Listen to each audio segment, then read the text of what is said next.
Air India की flight head 55 जो कि बॉम्बे सेंटा क्रूज एयरपोर्ट से उड़ते हुए दुबई जाने वाली थी, वो टेक ऑफ के केवल 1.9 मिनट यानी कि लगभग देखें 2 मिनट के बाद ही बांद्रा कोस्ट से 3 किलोमीटर दूर जाकर अरेबियन सी में क्रैश कर गई। आखिर क्या कारण रहा होगा कि बांद्रा कोस्ट से इतनी पास क्रैश हो जाने पर भी किसी भी पैसेंजर की जान नहीं बचती है? आइए जानते हैं आज की इस वीडियो में इस मिस्ट्री का क्या कारण है। यह बात है 1 जनवरी 1978 को, जहां पर देश भर के सभी लोग नए साल की खुशियां मना रहे थे। वहीं इस एयरक्राफ्ट की बात करें तो यह बोइंग 747-237B जिसका नाम एम्परर अशोका पर रखा गया था। इस प्लेन में टोटल 213 लोग थे, जिसमें से 190 पैसेंजर्स थे और 23 क्रू मेंबर्स। और उन्हीं के साथ इस प्लेन के कैप्टन है मदन लाल, जिनकी उम्र 51 ईयर्स है और जिन्होंने एयर इंडिया को 1956 में ज्वाइन किया था। इन्हें फ्लाइट उड़ाने का लगभग 18,000 घंटे का एक्सपीरियंस है। इस फ्लाइट में फर्स्ट ऑफिसर है इंदु विरमानी, जिनकी उम्र 43 ईयर्स है, जिन्होंने एयर इंडिया को 1976 में ज्वाइन करने से पहले इंडियन एयर फोर्स में एक कमांडर थे। और इनका फ्लाइट और एक्सपीरियंस भी देखें तो 4500 ईयर से भी ज़्यादा है। कैप्टन और फर्स्ट ऑफिसर के अलावा इस प्लेन के कॉकपिट में एक 53 ईयर्स के फ्लाइट इंजीनियर भी मौजूद है, अल्फ्रेडो, जिन्हें 11,000 फ्लाइट आवर्स का एक्सपीरियंस है और यह क्रैश होने के टाइम पर सबसे सीनियर मोस्ट ऑफिसर भी थे। अब रात का समय लगभग 8:40 runway 27 Bombay Santa cruise airport से, जो कि आज के समय पर मुंबई के छत्रपति शिवाजी महाराज इंटरनेशनल एयरपोर्ट से टेक ऑफ करता है दुबई इंटरनेशनल एयरपोर्ट जाने के लिए। आप पहले इस मैप को देखें, यहाँ पर है छत्रपति शिवाजी महाराज इंटरनेशनल एयरपोर्ट और यहाँ पर है दुबई इंटरनेशनल एयरपोर्ट, यानी कि रफली एयरप्लेन को कुछ इस तरह से ट्रेवल करना था। टेक ऑफ के 1 मिनट बाद कैप्टन मदन लाल एक राइट टर्न लेते हैं, बांद्रा कोस्ट पार कर चुके हैं और अब अरेबियन सी में प्लेन एंटर हो चुका है। अब इस समय एयर ट्रैफिक कंट्रोलर से भी इस प्लेन का कम्युनिकेशन टूट चुका है और कैप्टन इस फ्लाइट पर कंट्रोल नहीं कर पा रहे, जिसमें एज अ रिजल्ट यह प्लेन अपनी पास से डिसओरिएंट होकर अरेबियन सी में जाते हुए छोटे छोटे टुकड़ों में बढ़ चुका है। अब आप सोच सकते हैं कि क्रैश होने से पहले इस प्लेन की स्पीड कितनी ज़्यादा रही होगी कि इसके पार्ट्स तैरते हुए मिले।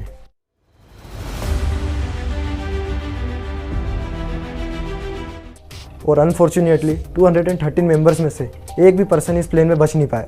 अब जब इन्वेस्टिगेशन शुरू हुई तो पहले तो यह समझ नहीं आया कि जब कैप्टन ने राइट टर्न लिया तो प्लेन को कुछ इस डायरेक्शन में होना चाहिए था, लेकिन रियलिटी में प्लेन इस डायरेक्शन में जाते हुए क्रैश कर गया।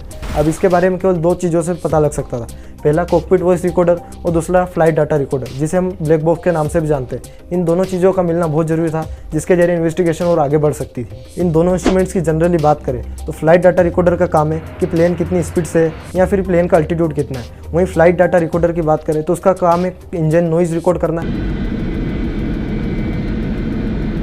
या फिर कॉकपिट में बैठे जितने भी मेंबर्स हैं उनकी वॉइस को रिकॉर्ड करना।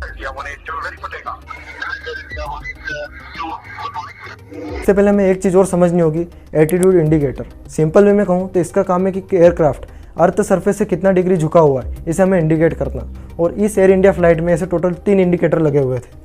First indicator captain Madan Lal के सामने, दूसरा इंडिकेटर फर्स्ट ऑफिसर इंदू के सामने और तीसरा इंडिकेटर इन दोनों के बीच में है, जो ये केवल फ्लाइट इंजीनियर अल्फ्रेडो ही देख सकते हैं। अब इन्वेस्टिगेशन के टाइम पर फ्लाइट डाटा रिकॉर्डर तो नहीं मिला, लेकिन इस प्लेन के मलबे से कॉकपिट वॉइस रिकॉर्डर जरूर मिल गया। इस वॉइस रिकॉर्डर से पता लगा कि कैप्टन मदन लाल ने टेक ऑफ के 1 मिनट बाद एक राइट टर्न लिया था, लेकिन जब राइट टर्न लेने के बाद उस प्लेन को नॉर्मल एल्टीट्यूड में लाने के लिए ट्राई करा तो उनका एल्टीट्यूड इंडिकेटर प्लेन को राइट तरफ झुका हुआ ही बता रहा था। इसे देखकर कैप्टन मदन लाल थोड़ा परेशान हो गए और फर्स्ट ऑफिसर इंदू को कहने लगे कि what's happened here my instruments. अब हकीकत में प्रॉब्लम यहाँ से शुरू हुई, क्योंकि फर्स्ट ऑफिसर इंदू का एल्टीट्यूड इंडिकेटर लेफ्ट तरफ झुका हुआ बता रहा था और वहीं उन्होंने कैप्टन की बात को नज़रअंदाज करते हुए कहा कि mine is also tapered, looks fine. First officer Indu को लग रहा था कि उनका एल्टीट्यूड इंडिकेटर लेफ्ट तरफ सही झुका हुआ बता रहा था, लेकिन रियलिटी में कैप्टन का इंडिकेटर राइट तरफ झुका हुआ बता रहा था। आप सोच सकते हैं कि दोनों का इंडिकेटर ऑपोजिट डायरेक्शन में इंडिकेट कर रहा था। अब इसी के चलते कैप्टन ने मिस्टेकली फर्स्ट ऑफिसर की बात का यह मतलब निकाल लिया कि उनका इंडिकेटर भी राइट तरफ झुका हुआ ही बता रहा है। अब सोचने में यह भी आता है कि कॉकपिट विंडो से बाहर देखकर उस एयरप्लेन के डायरेक्शन का भी पता लगा सकते थे, लेकिन एक बात बता दूं कि रात को उस समय 8:14 हो रहे थे और इतने गहरे अरेबियन सी में और रात का समय होने के बाद भी बाहर देखना लगभग इम्पॉसिबल था। खास करके प्लेन का अल्टीट्यूड कितना है उसका अंदाज़ा लगाना बहुत मुश्किल था। जैसे कि मैंने पहले कहा था कि फ्लाइट कॉकपिट में एक थर्ड बैकअप इंडिकेटर भी था, जिससे मैच करके खराब वाले एल्टीट्यूड इंडिकेटर को फ्लाइट इंजीनियर अल्फ्रेडो नोटिस कर रहे थे और कैप्टन को हड़बड़ी में कहने लगे कि don't go by date 1, don't go, और रिकॉर्डेड वॉइस खत्म हो गई। और यह सब जब हो रहा था तो कैप्टन फ्लाइट को कंटिन्यूसली लेफ्ट डायरेक्शन में झुका रहे थे ताकि प्लेन नॉर्मल कंडीशन में आ सके, क्योंकि उनका इंडिकेटर राइट तरफ झुका हुआ बता रहा। फ्लाइट इंजीनियर अल्फ्रेडो कैप्टन का ध्यान थर्ड इंडिकेटर की ओर करना चाहते थे, लेकिन जब तक कि कोई कुछ समझता 5 सेकंड के अंदर एयरप्लेन सी लेवल से 108 डिग्री झुक गया और एयरक्राफ्ट का जेट उसके नॉर्थ साइड से 35 डिग्री झुक गया और सी लेवल में हाई स्पीड होने के कारण छोटे छोटे पार्ट्स में क्रैश कर गया।